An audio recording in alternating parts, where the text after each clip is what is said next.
ఈరోజు ఫైనల్ మ్యాచ్కు విధులు నిర్వహించే ఎంపైర్లు ఎవరో తెలియడంతో టీమిండియా ఫ్యాన్స్ భయపడుతున్నారు.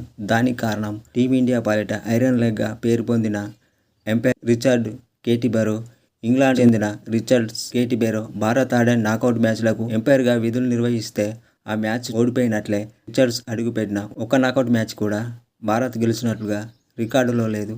టీమిండియాకు అతను ఐరన్ లెగ్ మ్యాన్గా మారాడు. అతడు ఎంపైర్గా చేసిన నాకౌట్ మ్యాచ్లని టీమిండియా ఓటమి పాలైంది.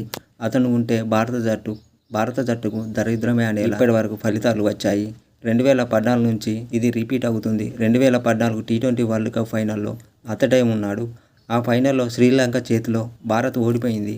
2015 ప్రపంచ కప్ సెమీఫైనల్లోనూ అతడే ఉన్నాడు.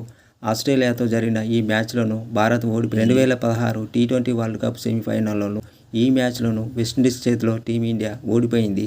2017 ఛాంపియన్షిప్ ట్రోఫీ ఫైనల్లోనూ, 2019 world cup semifinal, 2023 world test championship, 2023 one day world cup ఫైనల్లోనూ ఇలా భారత్ ఓడిన అన్ని మ్యాచ్ రిచర్డ్ స్కేట్బుల్ ఎంపైర్గా ఉన్నాడు.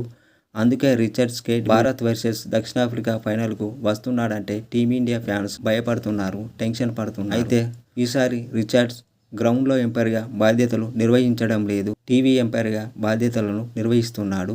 అయితే తను గ్రౌండ్ ఎంపైర్గా లేకపోవడం కొంచెం ఊరటనిస్తుంది టీమిండియా అభిమానులకు.